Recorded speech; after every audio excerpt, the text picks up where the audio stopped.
Assalamualaikum warahmatullahi wabarakatuh. Kami daripada kumpulan 2 akan membentangkan tajuk Norma Masyarakat Global. Ahli kumpulan terdiri dari saya sendiri, Nadia Nadira binti Taib, Nurul Zaidah binti Muhammad Hafiz dan Syaimah binti Ismi Anwar. Pertama, kita akan lihat kepada maksud norma masyarakat. Masyarakat global adalah individu dalam komuniti dunia yang saling berinteraksi dan berkomunikasi antara satu sama lain. Maksudnya kat sini, masyarakat global merujuk kepada individu dalam komuniti dunia yang saling berinteraksi dan berkomunikasi antara satu sama lain menggunakan teknologi yang ada. Manakala norma masyarakat global adalah perlakuan yang ditunjukkan oleh anggota masyarakat berasaskan peraturan sosial yang diterima dan dikongsi bersama. Seterusnya kita lihat pula kepada cara menghormati masyarakat global, iaitu memahami, menghormati dan menerima amalan masyarakat global, iaitu tidak memburuk-burukkan amalan mereka dan menghormati serta menerima kenyataan bahawa amalan masyarakat global adalah berbeza antara satu negara dengan negara yang lain. Okey, cara yang kedua adalah kita mestilah mengamalkan sifat kemanusiaan secara global, iaitu kita mesti bersimpati dengan nasib malang yang menimpa masyarakat global yang telah berdepan dengan bencana alam, endemik COVID-19 dan sebagainya. Oleh sebab itu, selain daripada kita bersimpati, kita juga perlu membantu sebagai sifat kemanusiaan.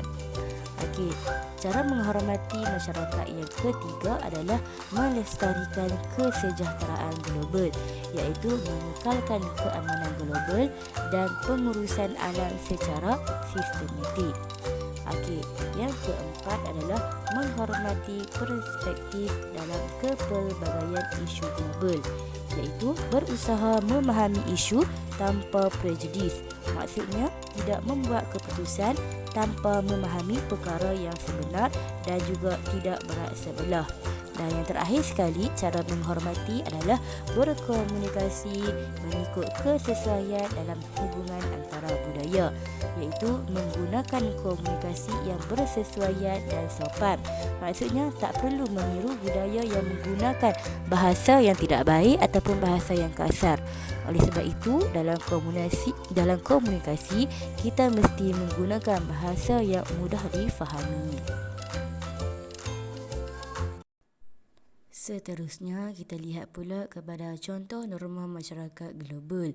Yang pertama, dari segi ekonomi, iaitu masyarakat sekarang lebih suka membuat pembelian tanpa tunai ataupun transaksi dalam talian. Yang kedua, dari segi sosio budaya, iaitu menyantuni masyarakat global. Yang kedua, bangga dan mengutamakan jati diri negara asal. Dan yang ketiga, menerima dan menghormati kepelbagaian adat dan tradisi.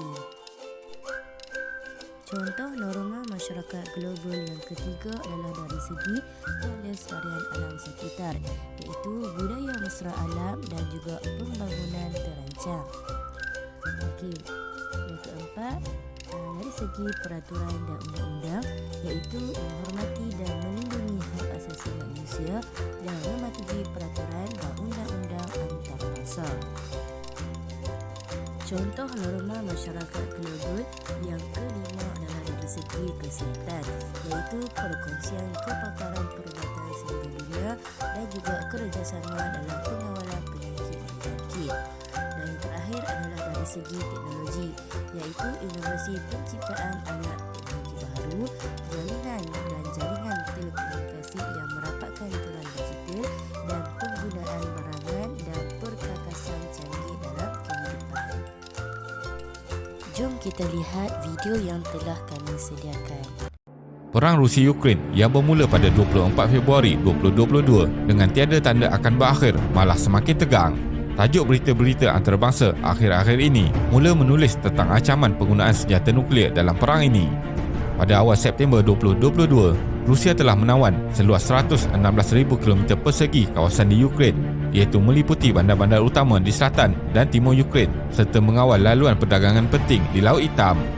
Pada 23 hingga 27 September, Rusia telah mengadakan referendum atau penghutang suara untuk mengambil 18% wilayah milik Ukraine, dan pada Jumaat 30 September 2022, Presiden Putin mengadakan upacara formal bagi mengisytiharkan wilayah baru milik Rusia iaitu Donetsk, Luhansk, Kherson dan Zaporizhia.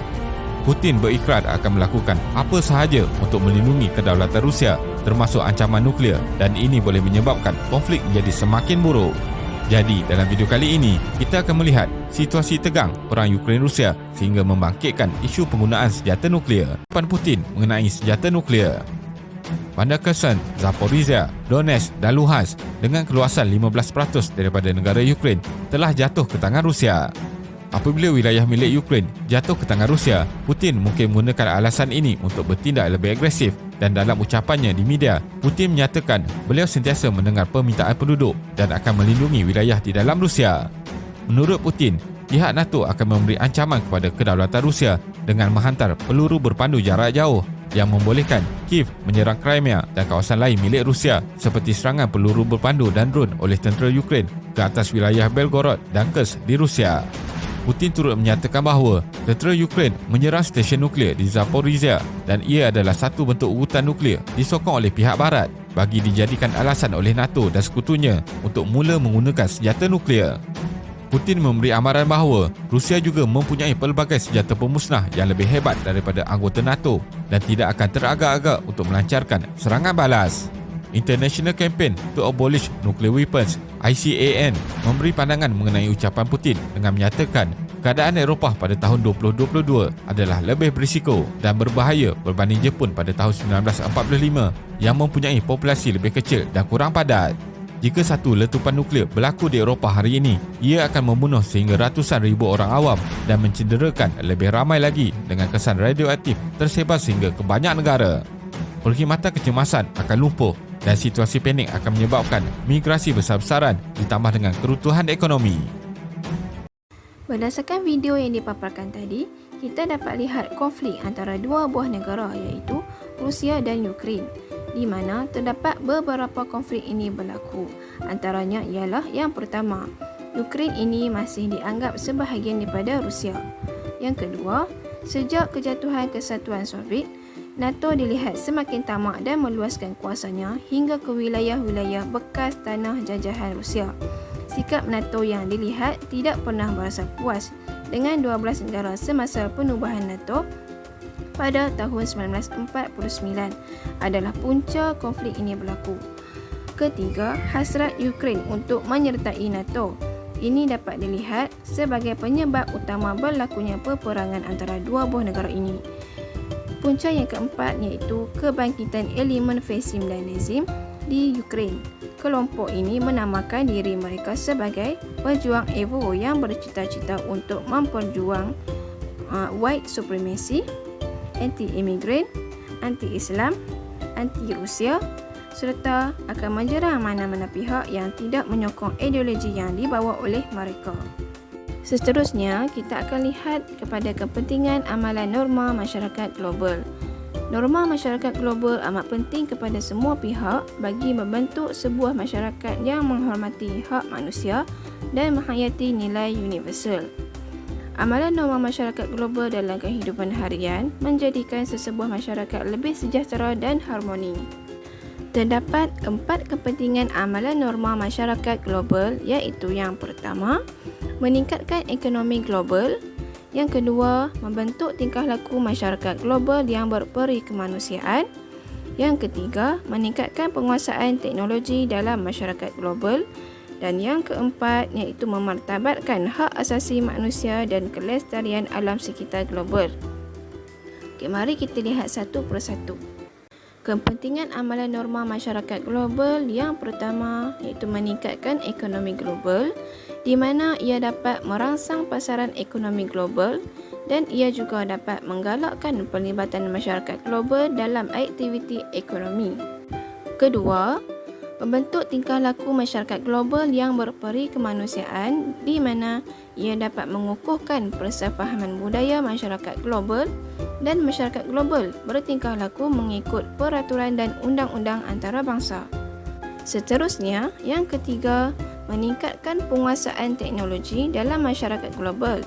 Bermaksud, penyebaran dan perkongsian ilmu terkini akan lebih pantas dan efisien, dan ia juga dapat meningkatkan tahap komunikasi antara masyarakat global. Akhir sekali, kepentingan amalan norma masyarakat global yang keempat iaitu memartabatkan hak asasi manusia dan kelestarian alam sekitar global, iaitu ia dapat melahirkan masyarakat yang lebih prihatin dan penyayang sesama manusia dan alam sekitar, dan ia juga dapat mewujudkan perpaduan masyarakat global. Seterusnya, kita akan lihat kepada kesan pengabaian norma masyarakat global. Yang pertama, wujudnya diskriminasi antara masyarakat global di mana masyarakat akan membeza-bezakan sesama mereka. Yang kedua, peningkatan jenayah dalam masyarakat global di mana peningkatan jenayah seperti merompak, membunuh, merogoh dan sebagainya akan berleluasa. Hal ini akan menyebabkan masyarakat akan hidup dalam ketakutan.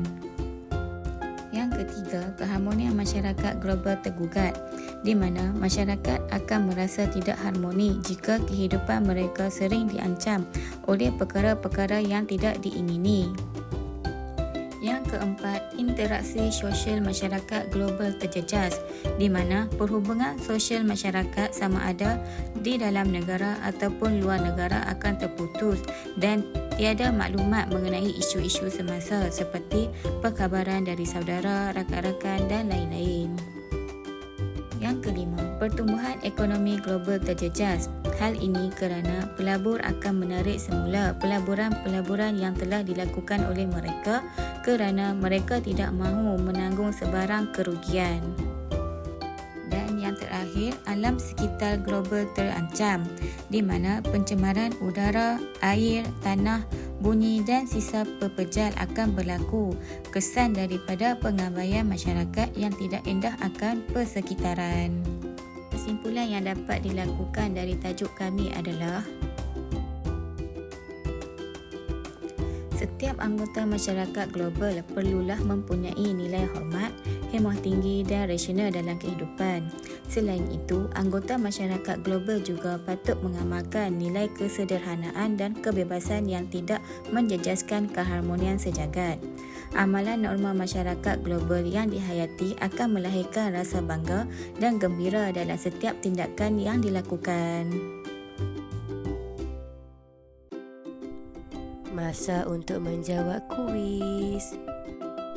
Soalan pertama, yang manakah norma masyarakat global? A. Mempersendakan agama. B. Memahami, menghormati dan menerima amalan masyarakat global. A atau B? Soalan kedua, contoh norma masyarakat ialah A. Ekonomi pembelian tanpa tunai. B. Sosio budaya bertelingkah dengan kaum lain. A atau B? Soalan ketiga, kepentingan norma masyarakat global ialah dapat membentuk tingkah laku masyarakat yang berperi kemanusiaan. A betul, B salah.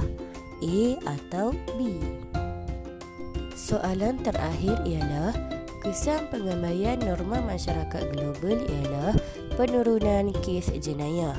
A betul, B salah. A atau B? Berakhir sudah pembentangan tajuk hari ini. Terimalah serangkap pantun daripada kami sebagai penutup bicara pembentangan. Sopan dan santun pekerti mulia, sombong dan takbur jangan diamal. Masyarakat madani penuh ceria, negara harmoni terus terkenal. Sekian, terima kasih. Assalamualaikum warahmatullahi wabarakatuh.